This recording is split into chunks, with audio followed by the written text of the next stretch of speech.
Dois.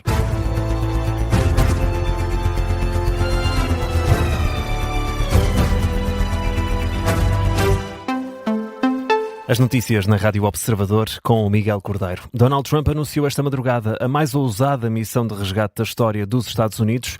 Envolveu centenas de militares das forças especiais, mas Miguel, o Irão fala de uma derrota humilhante para os norte-americanos. Sim, são versões diferentes dos Estados Unidos da América e do Irão da mesma história, de uma operação de resgate que aconteceu durante esta madrugada. É o resgate de um piloto que estava a bordo do F-15 norte-americano que foi abatido pelo Irão na sexta-feira. Donald Trump recorreu às redes sociais para anunciar uma operação com muito sucesso. Este militar estava retido em território inimigo, nas montanhas do Irão. Foi resgatado, escreve Donald Trump, são e salvo.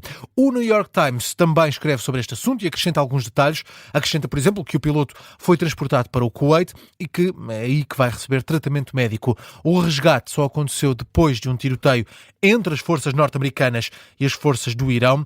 2 aviões de transporte norte-americanos ficaram presos numa base remota do Irão. Foram depois destruídos pelo exército dos Estados Unidos da América para impedir que caíssem em mãos iranianas. Esta é a versão norte-americana. Teherão nega esta versão da história, diz mesmo que a tentativa de resgate do piloto falhou e que 3 aviões militares dos Estados Unidos foram destruídos. Sim, o Irão assegura que a operação de resgate não teve sucesso. Diz que foi a Guarda Revolucionária a destruir as aeronaves militares norte-americanas que foram destruídas.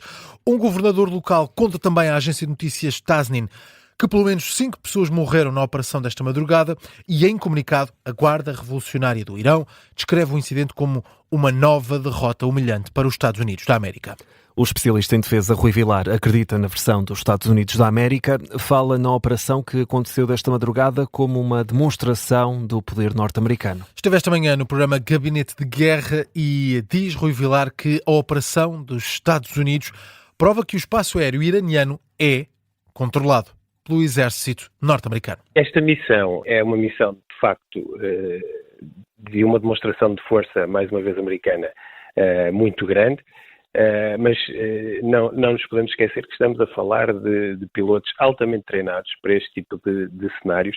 Eu olho para isto de uma forma muito pragmática e sem lados. Olho para isto na ótica da estratégia que cada país está a ter em termos militares. Assim, há uma supremacia absoluta no espaço aéreo iraniano por parte dos Estados Unidos, com apenas um caça abatido. Neste tempo todo de intervenção, demonstra que o espaço aéreo é completamente controlado por parte dos americanos e esta extração também o demonstra, esta capacidade. Já sobre esta guerra de narrativas em torno desta operação de extração norte-americana, Rui Vilar defende que há mais razões para acreditar na versão norte-americana. Neste conflito, mas também na história recente, diz-nos que a informação americana é alvo de muito maior escrutínio e por isso é bastante mais fidedigna. Isto é um facto. Portanto, estamos em crer que de facto os americanos conseguiram resgatar o segundo piloto que se tinha injetado o caça F-15. A análise do especialista em defesa Rui Vilar no Gabinete de Guerra desta manhã aqui na Rádio Observador sobre este resgate do segundo piloto do caça abatido pelo Irão. 5 ministros das Finanças pediram este sábado uma nova taxa sobre os lucros extraordinários das empresas de energia. Algo parecido foi feito em 2022 para responder à guerra na Ucrânia, mas Miguel não teve grandes resultados. Quando foi criada uma taxa sobre os lucros das empresas de energia e de distribuição alimentar, que apresentavam na altura lucros excessivos à custa da subida dos preços, a taxa de 33% incidia sobre as contas de 2022 e de 2023. Esta taxa europeia foi adotada em Portugal.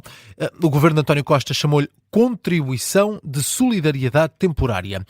Quando anunciou esta medida, o governo socialista projetava uma arrecadação de receita entre 50 e 100 milhões de euros.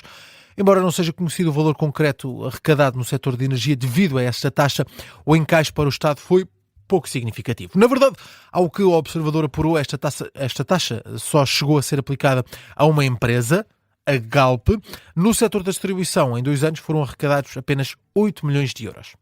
O Papa Leão XIV celebrou hoje a sua primeira missa de Páscoa. O líder da Igreja Católica pede aos fiéis que mantenham a esperança, apesar do mundo estar marcado por violência e pela guerra. Foi durante a missa na Praça de São Pedro, no Vaticano. O Papa Leão XIV defende que a Páscoa é um tempo de esperança, mesmo perante um mundo de injustiça, maldade e crueldade. A primeira Semana Santa e Páscoa de Leão XIV decorre em pleno conflito, em plena guerra, e o Papa manifestou esperança de que o presidente norte-americano Donald Trump possa encontrar uma saída para pôr fim ao conflito no Médio Oriente. Em fim de semana de Páscoa, as operações da PSP e da GNR registaram 18 mortes em mais de 2.000 acidentes. Além das vítimas mortais, há registro de 42 feridos graves e 670 feridos ligeiros. Esta quinta-feira, entre quinta-feira e a meia-noite de sábado, a GNR, só a GNR neste caso, registrou cerca de 600 acidentes, dos quais resultaram 12 mortos. São dados ainda provisórios e mostram que foram fiscalizados mais de 22 mil condutores, mais de 250 pessoas foram detidas. Já a PSP tem um balanço num período mais alargado, fez 950 detenções, a maioria por crimes rodoviários. Na operação da PSP, que começou já na semana anterior, foram registados 1.400 acidentes, morreram 6 pessoas. No global, somando estas duas operações, chegamos a este valor já impressionante, 18 mortes em mais de 2.000 acidentes em Portugal neste período da Páscoa. No futebol, surpresa no Estádio do Dragão. Nesta última noite de sábado, o Futebol Clube do Porto escorregou e empatou a 2 golos com o Famalicão. Os 2 últimos golos deste encontro surgiram já para lá do minuto 90. O Futebol Clube do Porto marcou por Fofana aos 90+1. O Famalicão empatou por Rodrigo Pinheiro aos 90+9. Farioli diz que não gostou da exibição dos jogadores do Futebol Clube do Porto e também não gostou da prestação do árbitro. Como já vos disse, a área de interpretação está sempre a mudar muitas vezes.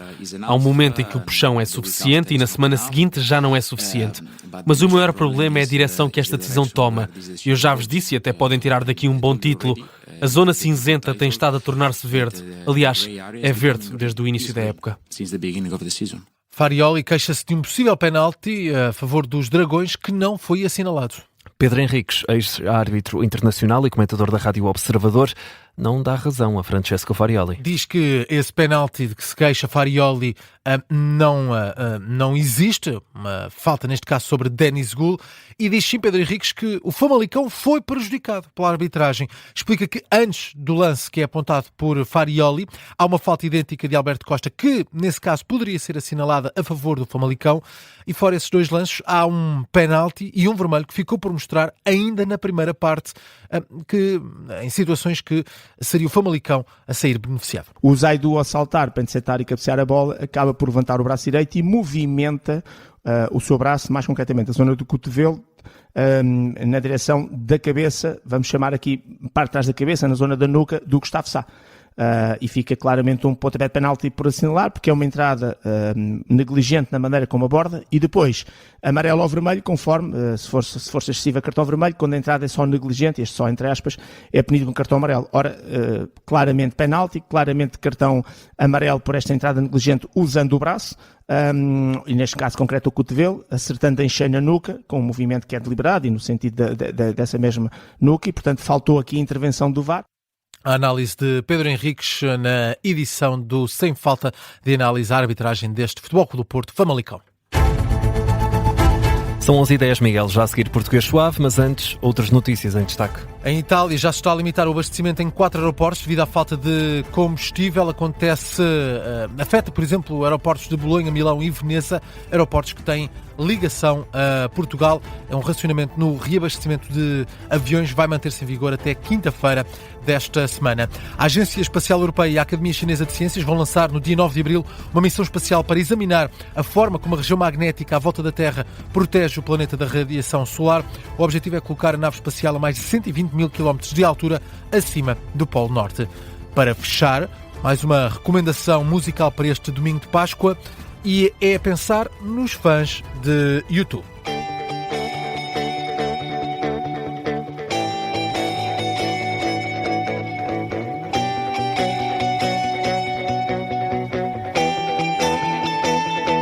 O que é que aí vem, Miguel Cordeiro? Eu sei que há novidades, não é? Sim, é mais um EP, é já o segundo. Estão muito ligados às datas religiosas. O primeiro deste ano saiu na quarta-feira de cinzas, a 10 de fevereiro de 2027. E agora há um álbum a sair no período de Páscoa, chama-se Easter Lily. E estamos a escutar uma das canções, In Alive. Easter Lily conta com 6 canções e quer lançar este EP a discussão sobre as questões relacionadas com a fé, a amizade e a perda de esperança. E já sabia que eles estavam a trabalhar num novo álbum. Isto Sim. não vai atrapalhar nada? Os fãs podem ficar descansados? Podem ficar descansados. Depois de um período muito longo sem novas canções, há agora 2 novos EPs e Bono garante que o lançamento destes EPs de forma surpresa, não vai atrasar o lançamento do novo álbum ainda este ano. É com os U2 In a Life, música nova, que fechamos este Jornal das 11. Let's go there. I'll meet you in the surreal. I'll meet you in the joy you